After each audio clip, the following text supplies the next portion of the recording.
Anatomy master class. हमारा concern इस class के अंदर बहुत ही सिंपल होगा। ये बिल्कुल भी उस तरह का लेक्चर्स वाला सीन नहीं है, ये डिस्कशन होगी मोस्टली। मैं शुरू के अंदर आऊँगा यहाँ पर आपके साथ। मेरा नाम खालिद नईम है फर्स्ट ऑफ ऑल। तो मैं यहाँ पर आऊँगा आप लोगों के साथ और I will start discussing a topic.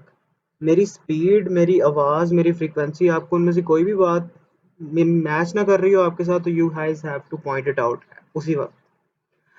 And after that हम लोग उसको स्टार्ट करेंगे। सी बहुत इजी सीन है, it will be a really easy scene.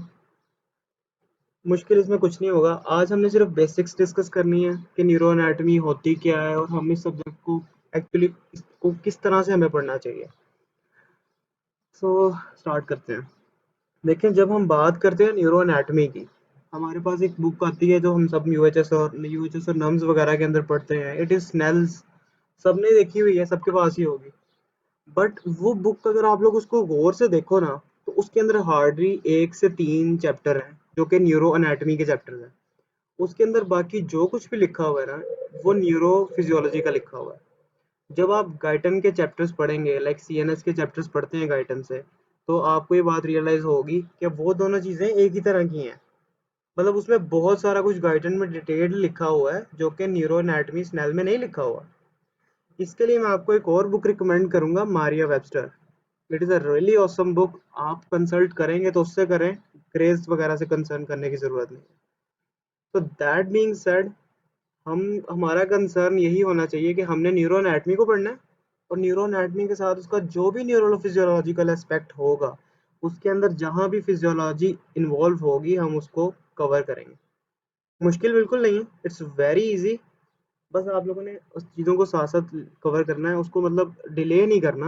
And अगर आपने कोई बात नोट करनी है तो you should note it down. आप उसको नोट करें वहीं पर, उसके साथ साथ नोट करें, अपने पास एक रजिस्टर रख लें, और whatever you want to do you should just do it. इसके बाद ये जो बेसिक्स हैं ये बहुत ही ज़्यादा आपकी स्ट्रॉन्ग होनी चाहिए। इसके बाद आप कोई भी बुक रीड करो ना करो, डजेंट मैटर, आपको ये चीज़ आएगी और आपको इंशाल्लाह प्रॉब्लम नहीं होगी। स्टार्ट हम करेंगे बहुत ही ज़्यादा बेसिक से। सबसे पहले ज़ाहिर सी बात है, जब भी हम कोई चीज़ पढ़ते हैं तो हम सबसे पहले क्लासिफिकेशन की तरफ जाते हैं कि क्लासिफिकेशन क्या होगी। इसी तरह जब हम बात करते हैं सीएनएस की या फिर नर्वस सिस्टम की, neuro anatomy is basically nervous system. तो नर्वस सिस्टम के अंदर हम दो कैटेगरीज को फिट करेंगे। दो कैटेगरीज को हम इस तरह से स्टडी करेंगे कि नर्वस सिस्टम के अंदर चीज़ें आ क्या रही हैं। आपके सामने एक स्क्रीन आ रही होगी कि नर्वस सिस्टम के ना उसमें दो पार्ट्स लिखे हुए हैं, एक है सेंट्रल नर्वस सिस्टम और एक है पेरिफेरल नर्वस सिस्टम। ठीक है ना? तो जो सेंट्रल नर्वस सिस्टम है ना, it is basically the control of peripheral nervous system. हमारा सेंट्रल नर्वस सिस्टम के अंदर दो पार्ट्स आते हैं, एक ब्रेन आता है और एक स्पाइनल कॉर्ड आता है। And everything is and everything is included in those centers, like brain and spinal cord, they are controlling everything in our body. तो सेंट्रल नर्वस सिस्टम के अंदर आगे हमारे दो parts, CNS, brain and spinal cord. बात करेंगे peripheral nervous system की। Peripheral nervous system में हमारा सब कुछ ही आ जाता है, यानी कि हमारी बॉडी का बॉडी के जितने भी ऑर्गन्स हैं उनका कनेक्शन हमारे ब्रेन और स्पाइनल कॉर्ड के साथ जो है वो पेरिफेरल नर्वस सिस्टम बनाता है। पेरिफेरल नर्वस सिस्टम के दो कंपोनेंट्स होते हैं, वो हैं, अभी मैं बात करूँगा, अभी जो मैं बात कर रहा हूँ ना इसकी सेंट्रल और नर्वस सिस्टम की, ये मैं सिस्टमेटिकली बात कर रहा हूँ कि वो कहाँ कहाँ पे पड़े हुए हैं और उनका फंक्शन किस तरह का है। लाइक सेंट्रल का सेंट्रल एंड इंटीग्रेटेड फंक्शन है, और पेरिफेरल का पेरिफेरल और कम्युनिकेटिंग फंक्शन है। तो जिस चीज़ का भी कम्युनिकेटिंग फंक्शन होगा वो एक दूसरे को, एक चीज़ से दूसरी चीज़ को लिंक करेगी, और लिंक करने के लिए हमें पता है ये बात कि नर्व्स की ज़रूरत होती है। अब नर्व्स का मतलब ये है कि नर्व्स किस तरह की होती हैं, दो तरह की नर्व्स होती हैं। एक वो नर्व होती है जो कि इम्पल्स को सेंट्रल नर्वस सिस्टम से बाहर की तरफ लेकर जाती है, यानी कि अवे फ्रॉम द सीएनएस। और एक होती है जो इम्पल्स को टुवर्ड द सीएनएस लेके जाती है।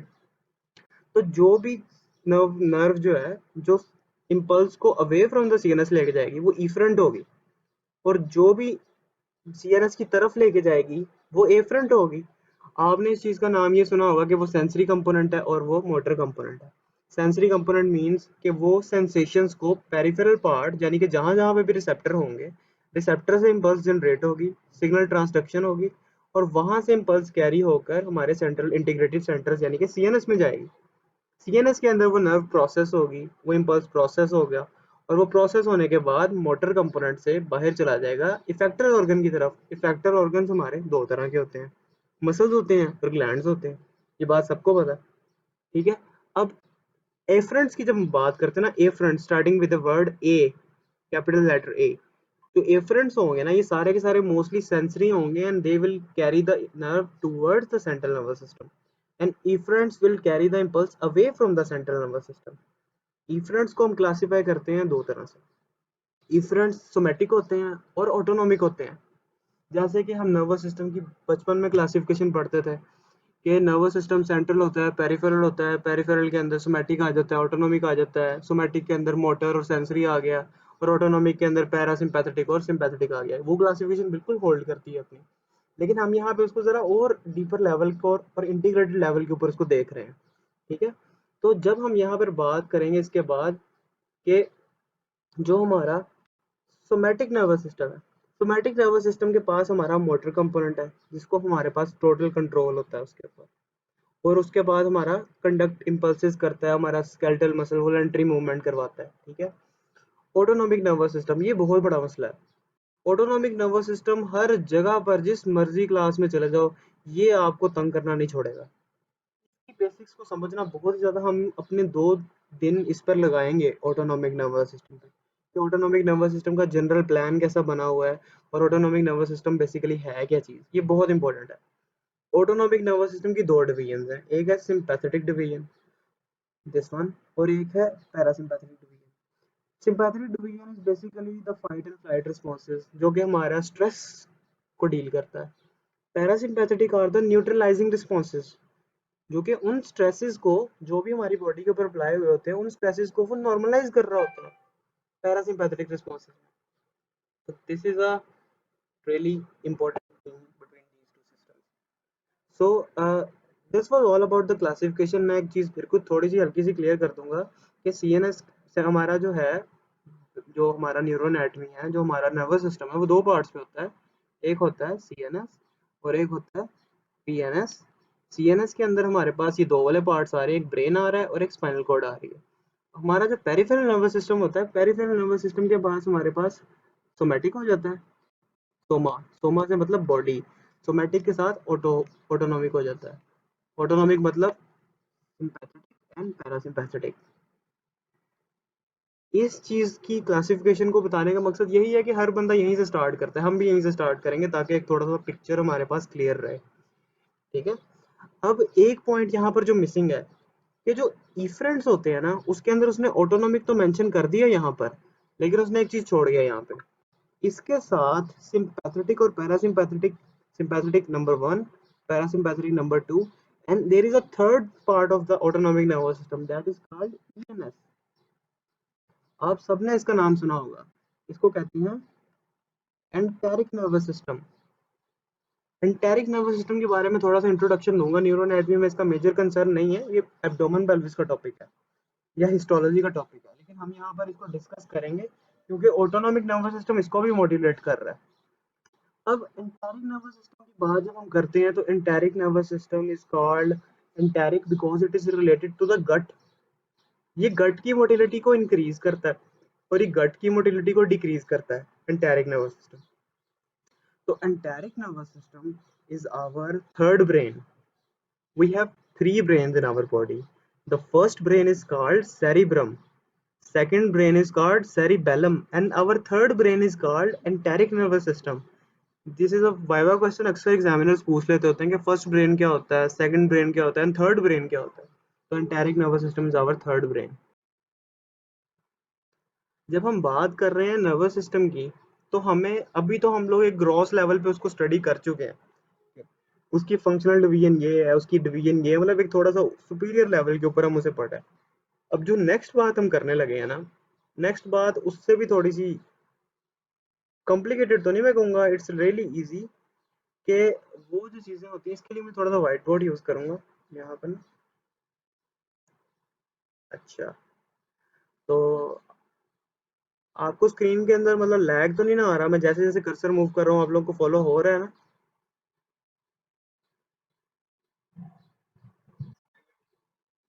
नहीं नहीं, अभी तो नहीं, मैंने शेयर ही नहीं किया अभी मैंने। हम्म, अच्छा अच्छा। तो अब मैं आपको थोड़ा सा एक ओवरव्यू देने की कोशिश करूंगा सेल्स के बारे में। देखो, दो तरह के सेल्स होते हैं। हम जब भी नर्वस सिस्टम की बात करते हैं, पहले हमने उसके फंक्शनल पार्ट्स डिस्कस कर लिए कि उसका एक सोमैटिक हो गया, उसका एक मोटर हो गया, ऑटोनॉमिक हो गया, व्हाटएवर। सो अब हम यहाँ पर डिस्कस करेंगे उसके सेलुलर कंपोनेंट्स की। तो सेलुलर कंपोनेंट्स के अंदर दो तरह के कंपोनेंट्स हो गए, ठीक है। एक को हम कह देंगे न्यूरॉन्स, सबने सुना हुआ है नाम। एक को हम कह देंगे न्यूरोग्लायल सेल्स, ठीक है। अब न्यूरॉन्स वर्सेस न्यूरोग्लाया, ये एक वॉर है। लेकिन इस वॉर के अंदर ना, न्यूरॉन्स और जो न्यूरोग्लाया है ना, वो आपस में एक दूसरे से लड़ते नहीं है। They support each other. लेकिन both of these cells coexist within the same brain and within the same nervous system. Neurons की टाइप्स की जब बात करते हैं तो न्यूरॉन की टाइप है तीन तरह की। I am talking about the neurons, यानी कि न्यूरॉन की डेफिनेशन ये है कि basic functional unit of the brain और the CNS is called neuron. यानी कि अगर न्यूरॉन नहीं होगा तो हमारे पास कोई भी एक्साइटेबल एक्टिविटी नहीं है। Neuron is the excitable tissue that is present in our central nervous system, and it is responsible for the stimulation of other neurons and for the performing of other functions that can be somatic, that can be autonomic, that can be anything. Neurons की types होती हैं तीन तरह की। एक को हम कहते हैं यूनिपोलर,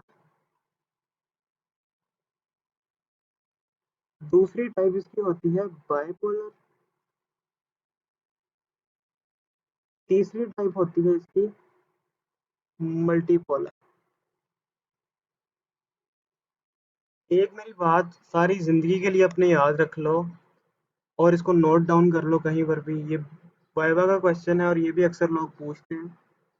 ये एमसीक्यू के अंदर भी बहुत ज्यादा आता है। प्लैब और यूएस एमएलई के एमसीक्यूज में बहुत दफा ये एमसीक्यू रिपीट हुआ है। यूएचएस के अंदर भी अक्सर आ जाता है। एमसीक्यू ये है कि which of the following neurons does not exist in an adult human being?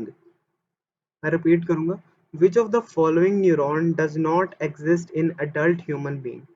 सारे के सारे लोग ना चूज करेंगे, क्या कहते हैं, बाइपोलर को चूज कर लेगा, कोई यूनिपोलर को चूज कर लेगा, कोई सूडो यूनिपोलर को चूज कर लेगा। एक बात आपने माइंड में रखनी है कि हमारी बॉडी के अंदर अडल्ट ह्यूमन बींग्स में जब एक बंदे की माइलिनेशन कंप्लीट हो चुकी है, जब एक बंदे की ऑर्गेनोजेनेसिस कंप्लीट हो गई है, उस इंसान के अंदर, उस अडल्ट ह्यूमन बीइंग के अंदर कभी भी यूनिपोलर न्यूरॉन नहीं होता। It is always pseudo unipolar.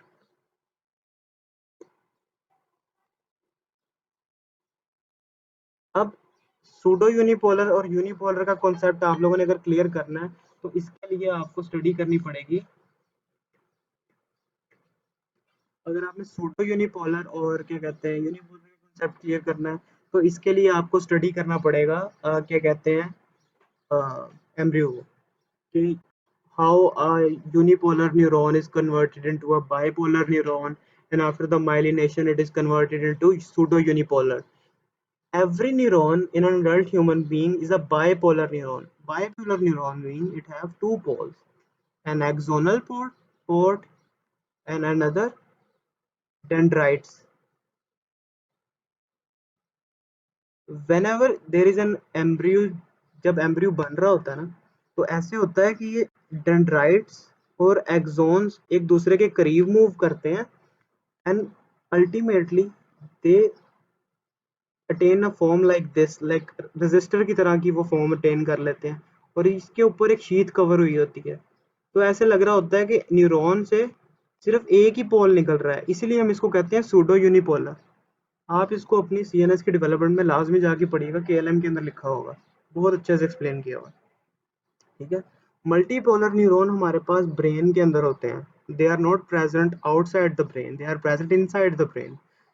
ये कभी भी सीएनएस से बाहर नहीं होंगे, ये हमेशा सीएनएस के अंदर होंगे मल्टीपोलर न्यूरॉन्स, ठीक है। न्यूरॉन्स के बारे में बात क्लियर है। अभी मैं नर्व्स की बात नहीं मैं कर रहा, मैं न्यूरॉन्स की बात कर रहा हूँ कि न्यूरॉन्स किस तरह के यूनिपोलर हैं, बाइपोलर हैं, मल्टीपोलर हैं। नर्व्स की बहस एक अलग बहस। न्यूरॉन्स के बारे में क्लियर है सारे?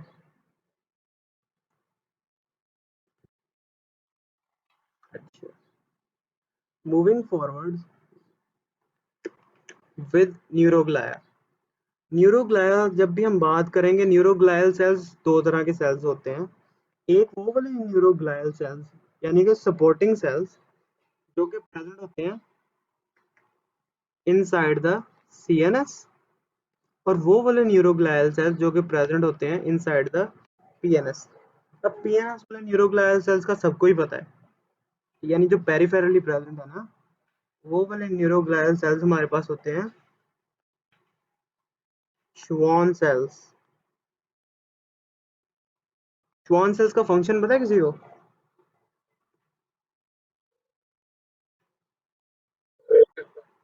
ये माइलिनेशन करवाता है। एवरी न्यूरोग्लायल सेल नरिश करता है, हर हर एक न्यूरोग्लायल सेल नरिश करता है। बट श्वान सेल्स का स्पेसिफिकली फंक्शन ये है कि ये माइलिनेशन करवाते हैं, और ये माइलिनेशन करवाते हैं पेरिफेरली। ये माइलिनेशन सेंट्रली नहीं करवाते। जो सेल्स सेंट्रली माइलिनेशन करवाएंगे इन दिस सी, वो वाले सेल्स कौन से होंगे? किसी को नाम पता है उन सेल्स का?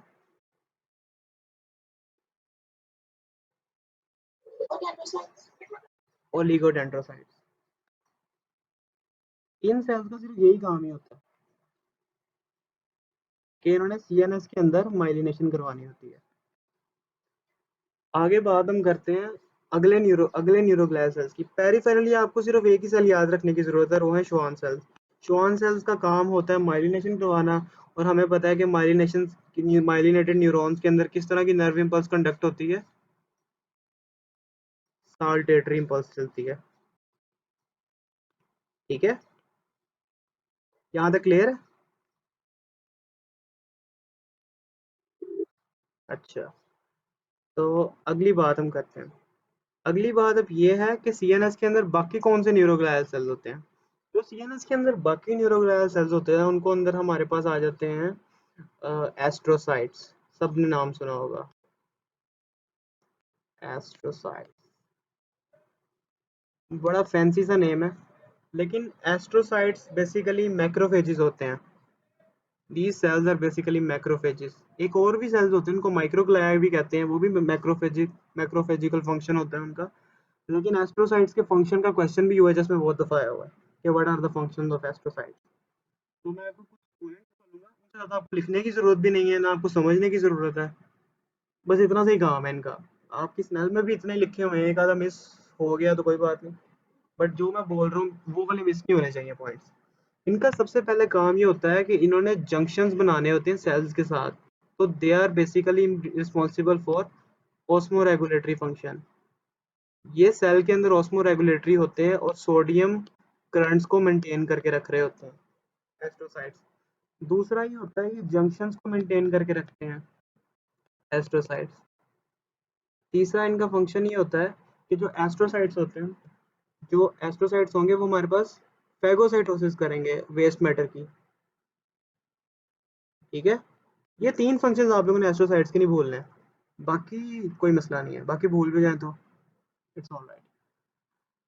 इसके बाद ये हमारे पास हो गया न्यूरोग्लियल और हमारे पास न्यूरॉन्स हो गए हैं। ठीक है, एक और हमारे पास न्यूरोग्लियल सेल्स होते हैं, उन्होंने भी सबका नाम सुना हुआ है। किसी को पता है वेंट्रिकल क्या होता है? When we talk about ventricle, what do you mean by it? Anybody know कि वेंट्रिकल क्या होता है? कोई मुझे वेंट्रिकल की डेफिनेशन बताए, एग्जैक्ट डेफिनेशन। No one?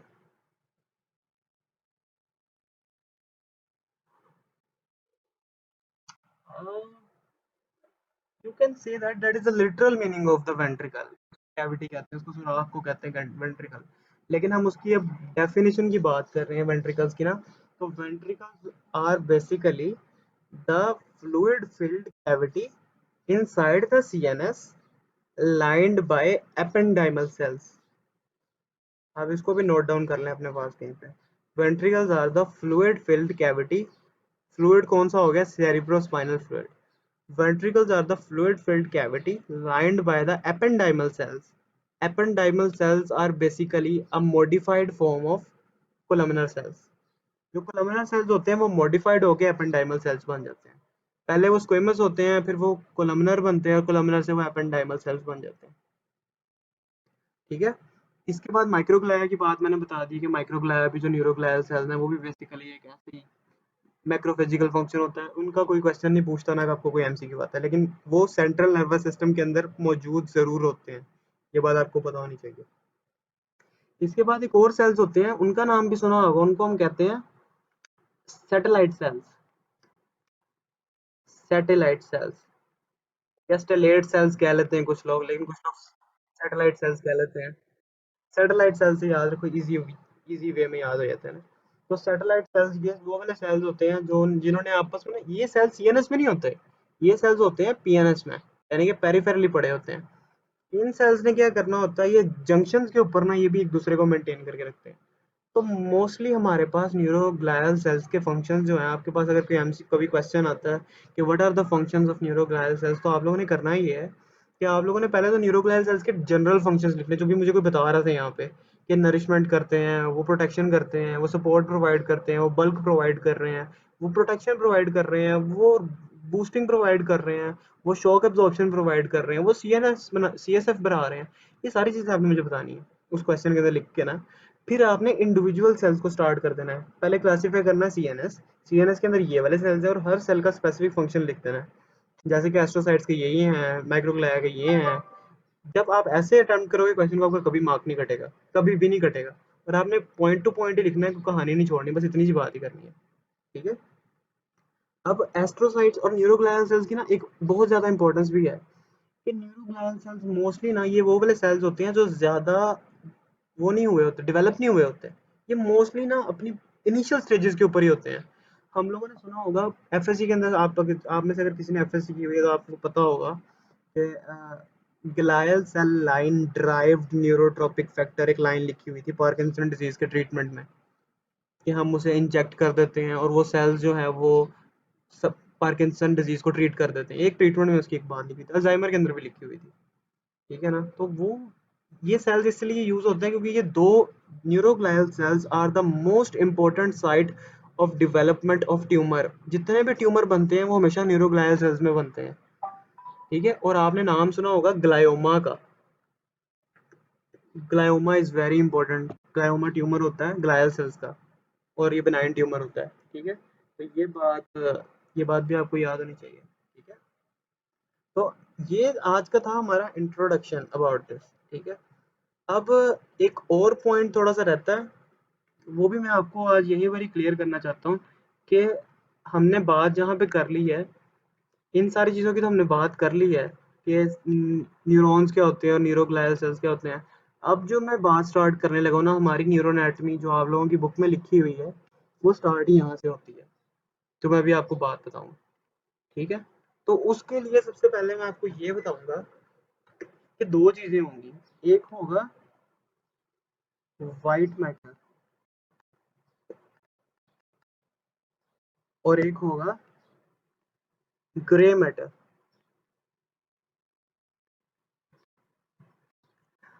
कोई मुझे इन दोनों में डिफरेंस बता सकता है, व्हाइट मैटर और ग्रे मैटर में क्या होता है?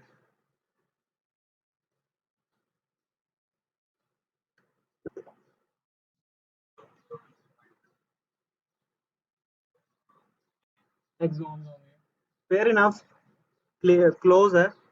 अब मैं आपको थोड़ा सा इसके बारे में बताता हूँ, व्हाइट मैटर और ग्रे मैटर के बारे में. देखो, व्हाइट मैटर जहां पर भी आपके माइंड में आ गया ना, तो आपके माइंड में एक क्वेश्चन आना चाहिए, एक इमेज बन जानी चाहिए कि ये एक्सोनल टर्मिनल्स ही हैं. This is nothing but axons and dendrites. That's all. White matter is everything myelinated inside the CNS. I repeat, white matter is everything myelinated inside the CNS. ठीक है. Grey matter is everything that is non myelinated. अब बात करेंगे grey matter की. Grey matter के अंदर जब मैं बात करूंगा ना सीएनएस के अंदर, तो मैं यहाँ पे एक बहुत प्यारा एक वर्ड लिखने लगा हूँ, ये भी आप सबने सुना होगा, न्यूक्लियाई.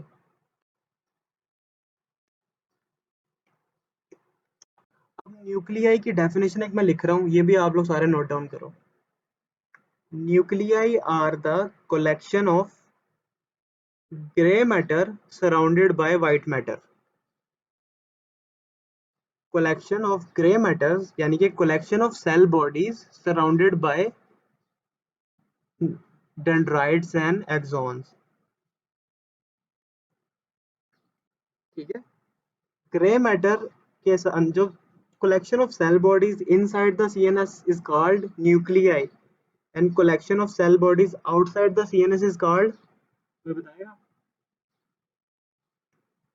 कि अगर वही collection of cell bodies outside the CNS हो तो उसे क्या कहते हैं? उसे कहते हैं ganglion। उसे कहते हैं ganglion।